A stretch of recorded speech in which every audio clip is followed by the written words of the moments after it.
So I've wanted to do an episode on this topic for years. With the rise of social media, there's been a noticeable surge in pages sharing content from the golden era of Japanese car culture. It's fantastic to see this wealth of information, photos and knowledge being spread, as it serves as a reminder of the peak years of style and flair in Japanese car culture. That era is unique, especially for cars glorified today like the A86, S13, Skyline, Civics, Chasers. However, I have noticed a lot of hostility in the comments towards the UK, Ireland and Europe, mainly from the younger generation. This reaction might stem from a lack of understanding of how things were before the rise of social media. And I totally get it. I completely understand. Because I used to think this way also. When I started Juicebox, I felt like I was banging my head against the wall. I had a love for many incredible machines that came to Ireland, and it frustrated me watching them get destroyed. I couldn't understand why these cars were meeting such unfortunate fates, and it really pissed me off. To explain this better, we must revisit that era and see the world as it was then. In this episode, I want to share my personal experiences and walk you through how things were back in the day.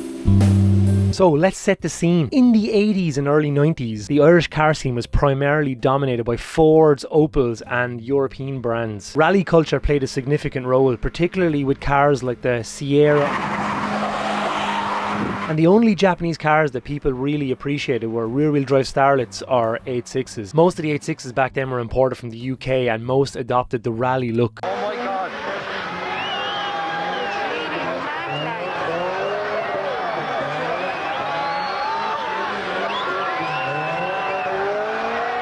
And yesterday they were still letting off steam. There were 22 people arrested on Saturday afternoon. By the mid-90s, Irish car culture evolved into what is often referred to now as the Max Power era in Ireland and the UK. In America, maybe the Fast and the Furious era or the Spocom era, and in Australia it's called Sex Spec. Japanese performance cars were still rare during this time. In the late 90s, the tuning scene began to really take off. Enthusiasts started experimenting with body kits, sound systems and performance mods, but the focus was still on mostly European cars. Even with this European dominance, for some reason the 86 still held a special place in the heart of Irish automotive enthusiasts.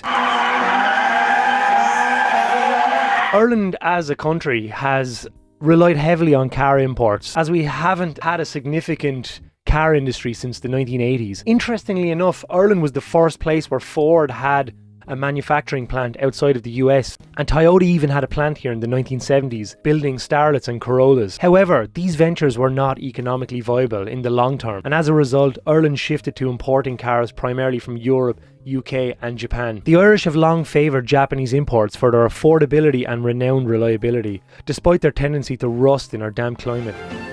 Toyota, way ahead. There's even this fascinating footage from the 1990s showing a random white Truno driving down a street in Dublin. It's remarkable to see, given that at the time most people didn't fully grasp the car's potential or its significance. Many cars that were imported back then were grey imports. Performance Japanese grey imports weren't really appreciated until the mid-2000s. Starlets were among the first Japanese imports to gain popularity. They were easy to insure, affordable in Japan and familiar to Irish drivers because the Toyota Starlet was sold here as a non-turbo machine, and the brand familiarity led many younger enthusiasts to seek out the turbocharged variant when they'd heard about it, which offered kind of an exciting entry point into Japanese cars. The release of Gran Turismo in 1997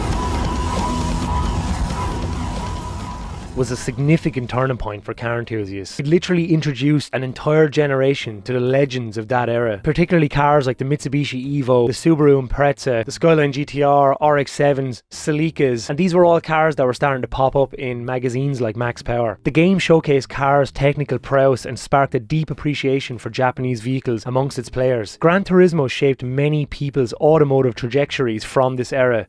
255, that's another one to look forward to. With rallying being so popular back then in Ireland, drivers like Colin McRae in his Subaru Impreza and Tommy Mackinnon in his Mitsubishi Evo became legendary in the Irish automotive scene. Their video games further introduced younger generations to these high-performance vehicles, amplifying their allure amongst the younger enthusiasts. More JDM cars started to appear in Ireland as the interest grew, and sporty models like the Starlet and Civic and Evolution became increasingly common sights in cities, beginning a cultural shift. Around the same time in 2001, the release of Fast and Furious revolutionised the car scene forever. Millions were suddenly exposed to what had previously been a somewhat underground subculture, and modified cars quickly became the mainstream. Many of my schoolmates, who had previously shown little interest in cars, suddenly thought it was the coolest thing.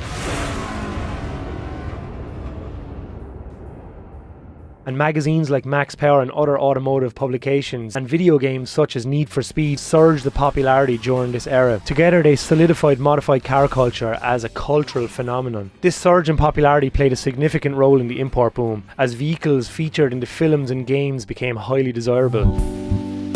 It's the early 2000s and Ireland is riding the wave of the Celtic Tiger. The Celtic Tiger refers to an Irish booming economy from the mid-1990s to the late 2000s, a period marked by rapid economic growth fueled by foreign direct investment. This economic prosperity brought a significant rise in disposable income, particularly for the working class. A massive construction boom was underway, and many young lads in their late teens and early 20s, fresh off watching Fast and Furious and playing video games, suddenly had cash to spend. At the same time, more content from Japan's vibrant car culture was trickling into Ireland through magazines, providing a glimpse into a world most of us could only dream about. For me, growing up in this era, this was an awakening. I had been exposed to Japanese cars through shows like Clarkson's Motor World and Top Gear, where the legendary GTR occasionally appeared. But it wasn't until Gran Turismo that my understanding of these cars was utterly turned upside down. Suddenly there was a whole new universe of cars and chassis I'd never heard of. What was an S13Q, a JZX90 Tourer V? The mystery was overwhelming, especially back in times where none of us really had any internet access. The influx of new Japanese cars felt almost surreal for us Irish kids like me, like something from another world. For decades, brands familiar in Ireland and Europe were suddenly associated with these futuristic imports. By early 2003, things have shifted even further. The Fast and the Furious franchise had fully exploded. Car magazines were everywhere and the interest had hit fever pitch. Suddenly everyone was an enthusiast. Car culture had gone mainstream and it was an incredible time to be a fan of cars. What's your name, kid? Paul. Paul, how long have you owned this car? 2 years. 2 years, and it is a Civic, yeah? It is, yes. Right, what is it with Jap cars in Ireland? You love these Hondas, don't you? Yeah, I do not like the European cars that give up. Right, it's because they don't run right, or what? No, don't. Rubbish. While my love for cars predates Fast and Furious, I can't deny that the movie had a profound impact on all of us. It felt like fuel poured on an already roaring fire. Magazines of the era became essential, offering invaluable insights into the Japanese and American scenes. Back then we were still on dial-up internet. Accessing photos from websites of Japanese cars was painstakingly slow. Sometimes a single image would take about 10 minutes, and I remember having to unplug from the internet to allow my mother to use the landline. Our only insight into this world back then was literally through PlayStation games like Gran Turismo or Need for Speed, or just Japanese car features in magazines like Max Power or Redline. Once the importers in Ireland, already experienced in bringing in grey market normal cars, started taking risks with sportier models, the floodgates opened. Suddenly the vehicles I had only known from video games began showing up on our streets. It was the perfect storm. The hype surrounding these cars, fueled by the movies and games, coincided with a weak yen and a booming Irish economy. Importers in Dublin and nationwide started targeting cars like the R32, the A86, Sylvias and other iconic models. Local Auto Trader magazines were flooded with Japanese imports, and every second page was an ad for an importer or a collection of cars that were on the way from Japan. These Japanese legends were no longer a dream for Irish people, they were starting to become a reality. During this incredible time, many great cars came to Ireland and the UK, and in the next episode I'll focus more on the high profile examples that came here. However, setting the scene and understanding the historical and cultural context are essential before diving into those stories. This exploration reveals a fascinating intersection of Japanese car culture and Ireland's unique automotive history. As younger generations grow more interested in the Japanese car scene and gain these cars, and then learn about Irish history and other countries in Europe, it's crucial to explain why these vehicles ended up in Ireland and Europe and the modifications they underwent and what happened to them.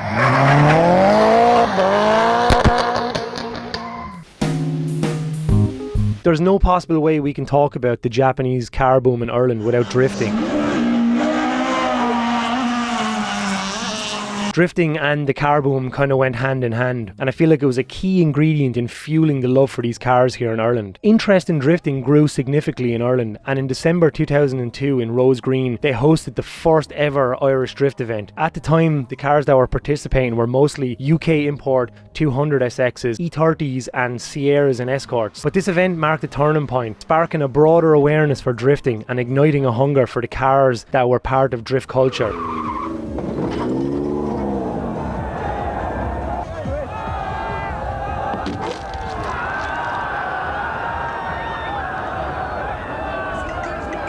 Drifting was a trend that began in the mountains of Japan and had captivated local enthusiasts. They began craving cars like Sylvias and Skylines and that, and then we wanted to mimic what they were doing and also crave the same cars that we were seeing in Video Option and places like that. As drifting gained traction over the years, the arrival of D1 drivers to Ireland in 2005 for a demonstration, I feel had a seriously profound impact on the Irish audience.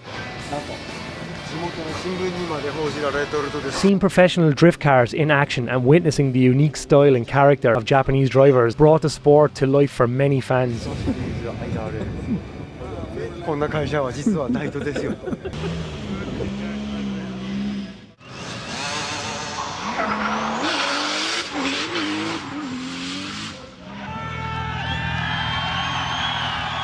Internationally, drifting was also gaining recognition, with events taking place in locations like Silverstone and places like Irwindale in USA. D1 at the time did kind of a world tour to kind of promote awareness for drifting, and I do feel that this was a significant time in drifting history. Not long after, Irish drivers such as Eric O'Sullivan, Darren McNamara and Johnny P with his Gold 180 began drawing direct inspiration from the Japanese drift style and builds.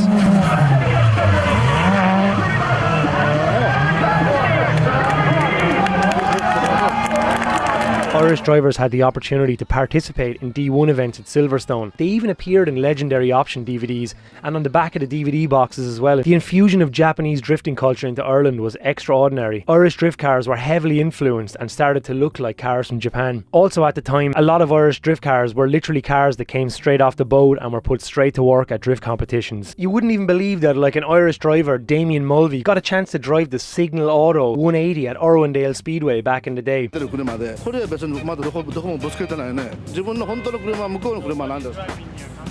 RPS 13. This opportunity was pretty legendary, and it's like something that's been completely glossed over. On the back of the option boxes then we have local people to me, Glenn Marr and Ian Kine, who actually somehow ended up on the back of a Video Option box with their pictures and their names. And it's kind of mad to think about because this part of Japanese and Irish drift history has just been lost to the ages. Eric O'Sullivan was invited to compete in D1. He was also part of the mix, so it's just such a wild time for drifting, and it's so cool that these Irish drivers and English drivers get the opportunity to go against some of the greats that are idolised today. I do feel that the Japanese drivers coming over and just the overall buzz around D1 helped to fuel Irish people's obsession with wanting Japanese cars, and that also added fuel onto the import boom. Drifting significantly drove this demand, with many imported cars heading straight from the port to the racetracks. Models like the Sylvia, the 180, the Skyline, the A86 became increasingly popular amongst enthusiasts inspired to try drifting. The sport became a cornerstone of Irish car culture, bolstered by the mainstream exposure through features on shows like Top Gear. These are the D1 Drifters, the world's greatest power sliders. Or the release of Fast and Furious Tokyo Drift in 2006. Rose Green, which was our oval at the time, evolved into becoming Ireland's equivalent of Irwindale Speedway, while Mondello Park emerged as the country's premier circuit for events. Car shows incorporating drifting and drag racing and circuit racing became common, with events like Japfest solidifying the sport as a key component of Irish automotive culture. The fusion of Japanese drifting style with Ireland's homegrown talent created a unique and vibrant car scene that continues to thrive to this day. At the time, the guys I would eventually become good friends with, like Ruben, Dougie, Squell or Rob Dunphy, they were all at the perfect age to get their hands on these cars during the early 2000s. I remember vividly when Squell got his first 86 in 2003. It was the first JDM 11 I'd ever seen, and it had a roll cage, mismatched wheels. That same year, Butsy Butler ended up getting a Truno. He was a big personality back in the day. My name is Derek. All my friends call me Butsy. Butsy is well known all over Ireland for organising modified car gatherings. And this was the first Truno I'd ever seen in my life. Word spread amongst younger people of my age of all these legendary guys that were getting all these legendary cars, and it all added to the lure of Japanese cars at the time. As the market began to flood with Japanese cars, those who understood their appeal wasted no time in unlocking their potential. Dougie, who we hang out with, he was the first person to have like an initial D replica back in 2004, which is pretty wild when you think about it. Everyone wanted the same popular models, so import import companies focused heavily on high-demand cars like Evos, S-chassis, Hondas and Skylines. Obscure imports like Laurels were rare because the market wasn't there and nobody was familiar with them. This focus on mainstream models explained why the Irish scene became saturated with Sylvias and Skylines and 86s. AE11111s and Altezas were also really good sellers. You would see AE111s back in the day selling for 11 grand and people were probably picking them up in Japan for like 2,000 or 3,000 euros. It's probably evident from my videos, even before the import boom, the 86s always had a massive following, and I think the JDM 86 influx just added fuel to the fire.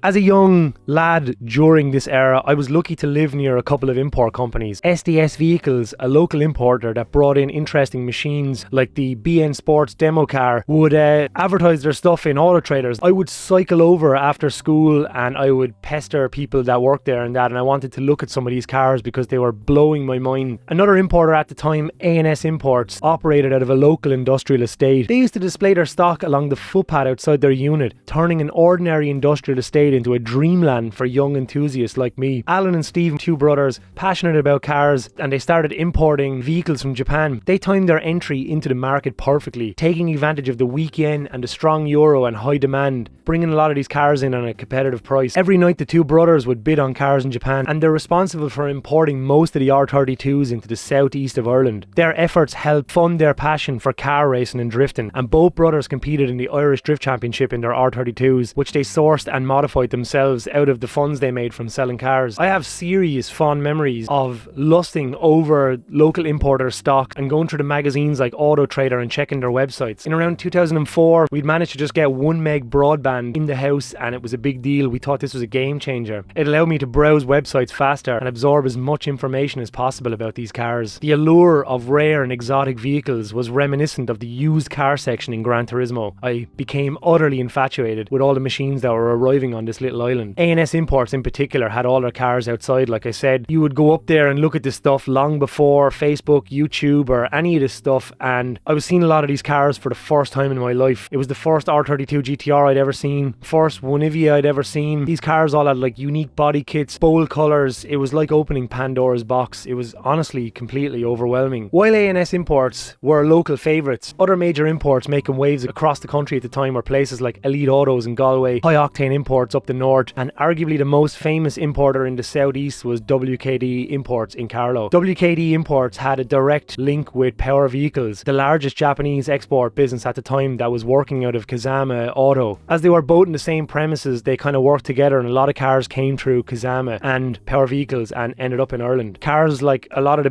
BN demo cars like the S13, the Supra, cars like the RWB 86s, a lot of Kazama's personal cars ended up in Ireland because of the WKD link. The Koguchi Power Falcon Chaser.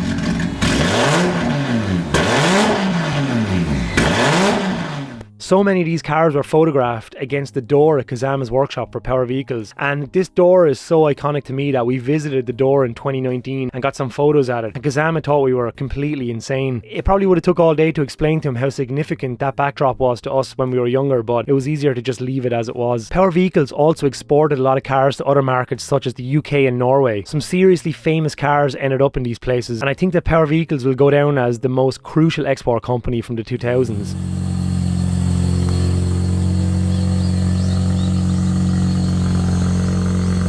Another standout importer at the time in Ireland was Pro Imports, which kind of seemed to specialise in 86s. The Pro Imports shop in Japan must have had a deal with Mercury R and Watanabe, as many of the cars that came here from their stock were all tarted up with the same kits and wheels before they landed in Ireland. The purple J-Blood Levin came out of Pro Imports, the Shinakuba Yellow 86 and the ADC Altezza, it also came out of that place as well, so that was a pretty significant spot. Back in the mid-2000s, the docks in Dublin were completely overrun, and I don't think that the docks could make enough space for how many cars that were landing every couple of weeks. It looked like the best car show in the world up at the docks, and I'm grateful for the people that snapped photographs at this time when they went up to collect their cars. Imagine the excitement pre-social media to see all these cars for the first time parked up on a dock in Dublin. It must have been out of this world. We truly got the best cars on everything at the time, as we were getting the best cars out of Japan. Dublin car sales companies were also buying as many cars as possible from Japanese auctions, and they were putting them into their yards for stock. The yards then would be plucked by other importers, and then they would bring their cars to their dealerships. So there was just hundreds of cars in yards all over Dublin and all over the docks. In the mid-2000s, the Max Power styling culture was still dominant. Every city had tuning shops specialising in body kits, sound systems and accessories all over Ireland, which mostly followed the Max Power aesthetic. However, the automotive landscape was rapidly changing, and shops like Extreme Autos and Mad Racing in Waterford began to quickly pivot away from the UK Max Power style modifications. They started offering JDM components to meet the demand of these Japanese cars. Sound systems and elaborate visuals started to fall out of favour as performance-focused tuning, mainly for drifting and drag racing, became the new norm. The transition was unmistakable, and it was super quick. Drag racing and street racing gained incredible popularity, and the focus on raw performance gave rise to a new generation of enthusiasts who prioritised speed, handling and authentic Japanese styling. This culture was evolving rapidly,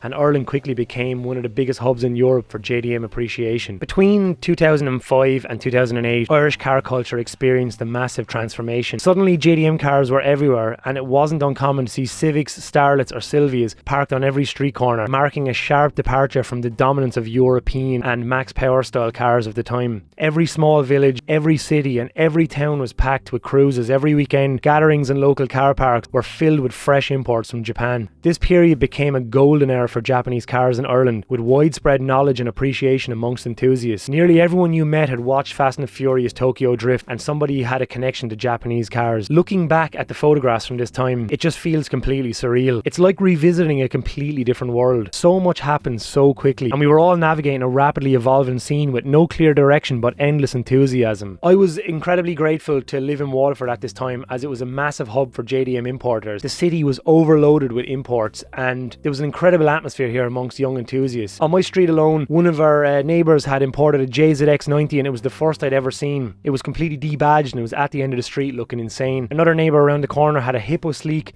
S15 on Grenade GX01s. I had no idea what any of that was back then. The first R33 I'd ever seen was on my street. It was honestly blowing our minds. Every second and third driveway had a JDM import in it because their young son was getting into this stuff, and it was absolutely nuts. Every 2 minutes in traffic you would see an EK9, a DC2, an S13 or a 180. Ireland had completely turned into a mini Japan. If you look at Google Maps from this time, you can spot countless JDM cars on the street. And I really don't think we appreciated this until it was gone. Like, it just happened so fast. In an era before social media, the Irish automotive community was still underdeveloped, and there wasn't a clear sense of how to appreciate or preserve the influx of new cars and the stories that came with them. Traditionally, Ireland's car culture stemmed from rallying, where it was common to see people drive their performance cars daily. Farmers, rural people, block layers and other tradespeople were the typical car buyers, and information about JDM cars was really scarce back then. There was only a handful of websites for those people in the know, but most people weren't. Cars were often bought sight unseen, based on what someone had heard from a local lad or read in a magazine, or what was stated in an Auto Trader advert. Knowledge about brands or parts was limited. Names like HKS and Apexi were vaguely familiar, primarily thanks to movies and video games, but everything else nobody had any idea. This was when an entire car culture that had peaked on the other side of the world was hemorrhaging its treasures to a hungry Irish audience. Rare wheels, seats,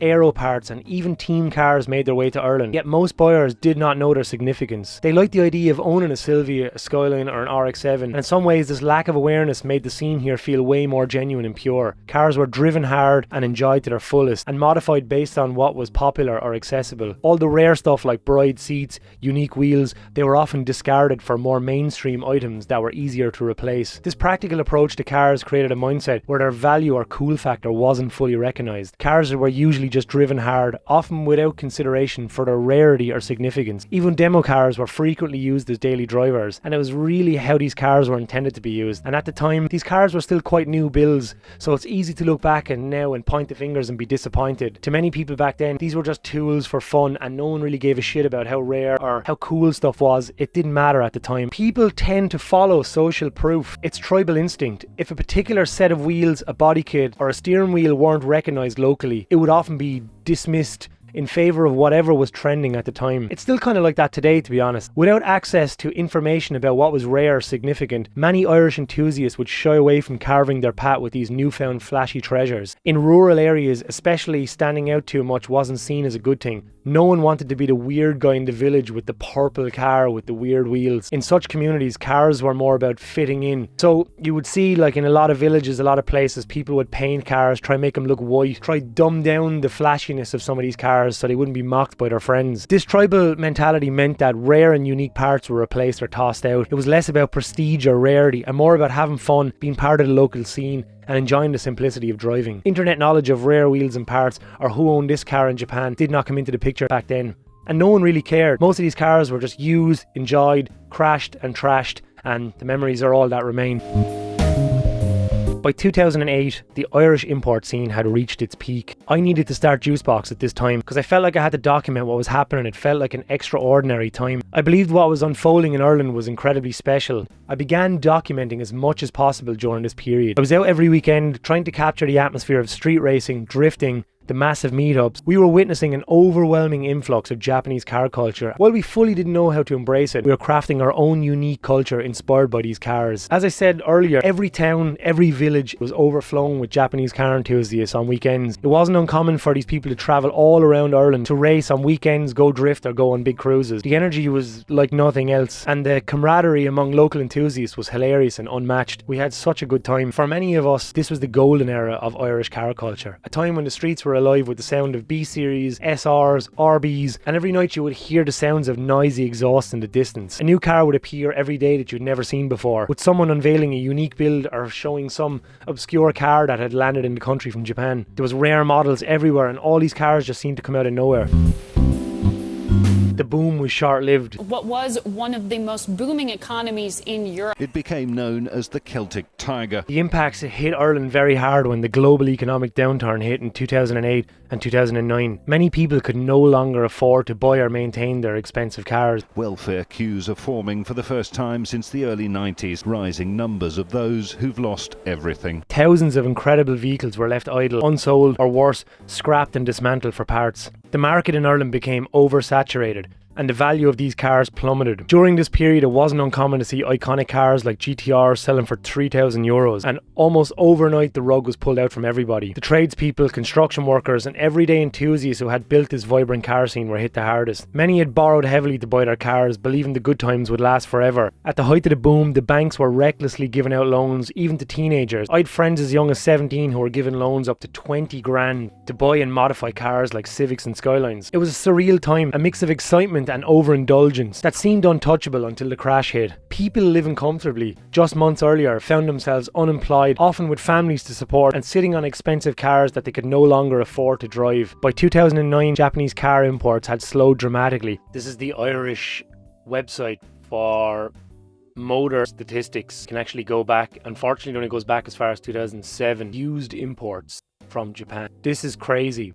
You can see 2013 results are at the bottom here. There was nearly 1,000 or over 1,000 cars every single month coming in from Japan. And by the time we'd reached 2013, it was absolutely dead. 5,000 Toyotas, 2,285 Hondas, 1,334 Civics brought in 2007, 4 in 2013, 180SX, 119 180SXs brought in 2007. 2008 still had an insane amount, but it looks like right here in June when the recession hit, then you can see that it's kind of a holy shit moment, and then it absolutely just declines away to oblivion. Panic set in with 90% of the car scene. People scrambled to offload their cars. The market had completely dried up. There was literally no demand. And because the Irish car scene was completely isolated, without global reach or social media to kind of sell cars in other countries, most of the stuff in Ireland was broke for parts to recoup whatever money was left in it. The scene at this time literally just ate itself alive. Most import businesses vanished overnight or scrambled to reinvent themselves. WKD Imports, once the leading name in Irish importing, was left with a warehouse full of unsold stock in Carlow. The company transitioned into a drift team focusing on motorsport and related activities. A&S shifted gears, primarily becoming a recovery company and servicing day-to-day cars and taxis, and gradually sold off the remaining stock. By the end of this period, what was left of the Irish car scene were the remnants of a once thriving community from the mid-2000s. Many people from Ireland emigrated to countries like Australia and Canada for better lives during this period, and to be honest, many people have never returned, taking kind of the heart of the Irish thriving car scene at the time with them. What remained of the community persisted, but it was clear that the golden age of imports had passed. By 2012, I feel that the scene had peaked, and while there was still a lot of enthusiasts, the energy and excitement of those days was pretty much a shadow of its former self. From around 2009 to 2016, it's estimated that about 70 to 80% of the imported cars into Ireland were broken for parts or scrapped. The shells of these cars were often crushed, with little thought given to their rarity or long-term value. At the time, people didn't fully grasp that we had only imported a limited number of these vehicles from Japan, and once they were gone for good. The dismantling culture was fueled by economic necessity. Friends of mine made a living breaking down Mitsubishis and scrapped a lot of really high-quality Evos and Colts and that. There was people all over the country breaking Integras, Hondas, Skylines, Silvias. It was a really grim but I guess a practical solution. People realised there was more money in selling parts than trying to find buyers for whole cars. This whole practice became widespread. By the time this dust had settled in 2015, the supply of imported cars had diminished drastically and many iconic cars had vanished forever. As the Irish economy began to recover in the late 2010s, many of us started searching for whatever JDM cars remained in the country as they started to move home from other countries. However, it quickly became apparent that much of the supply was gone. The once abundant vehicles were now rare and highly sought after. Around the same time, the global car scene expanded and international buyers began to take notice of Ireland's remaining stock. Coupled with the rise of social media, this sparked significant interest in Ireland's dwindling supply of Japanese cars. Buyers from countries like France and Spain also began snapping up cars through online platforms. People from Germany and Holland and all these other countries started taking advantage of Ireland's cheap car market at the time and started poaching a lot of high quality machines back in the tough times. This further reduced the number of JDM vehicles in Ireland. Financial crash reshaped Ireland's car culture, turning a vibrant scene into a fragmented one. While dismantling so many cars is a bittersweet memory, it reflects the community's resilience during tough times. Many of the parts from those cars found new lives in new builds both here and abroad, and the stories of those years remain a dark but essential chapter in Ireland's automotive history. When people watch our videos and they see the vast number of JDM cars that are still over here, a lot of that stuff is actually the leftovers from what wasn't broken or stripped for parts during the recession. While there was a brief resurgence in vehicles returning to Ireland from 2014 to 2019, it was short-lived. Sean, start there, buddy.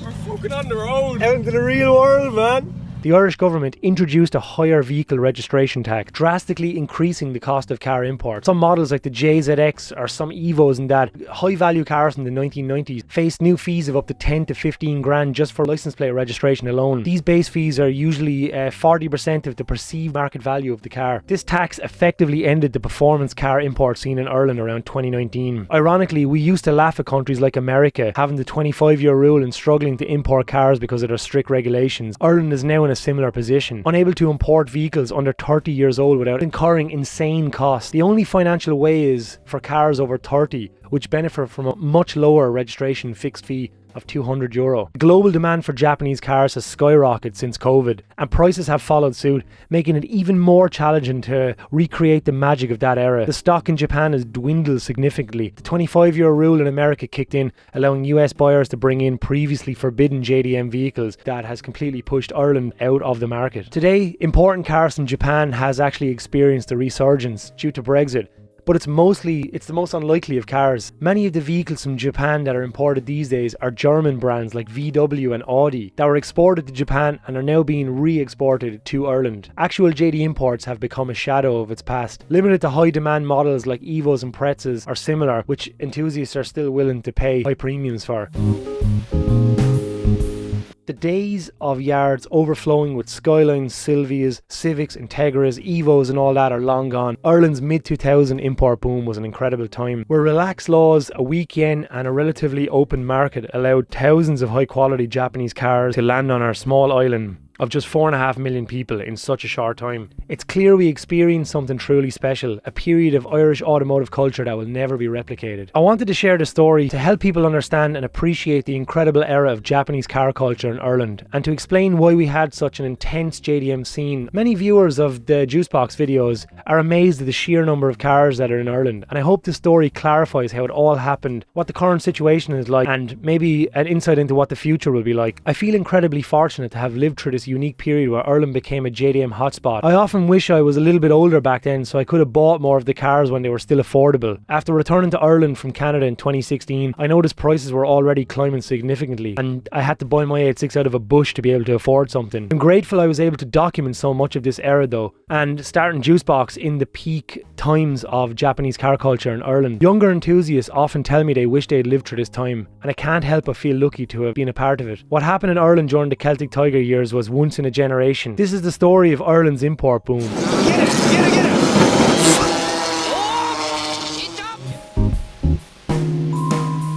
The exotic allure of Japanese cars has always fascinated me, and I'm deeply grateful for the culture that came with them. While I appreciate various other cars from Europe or America, they've never captured my imagination like JDM cars. The passion has fueled my dedication to the scene, my work with Juicebox, and the memories of that golden era.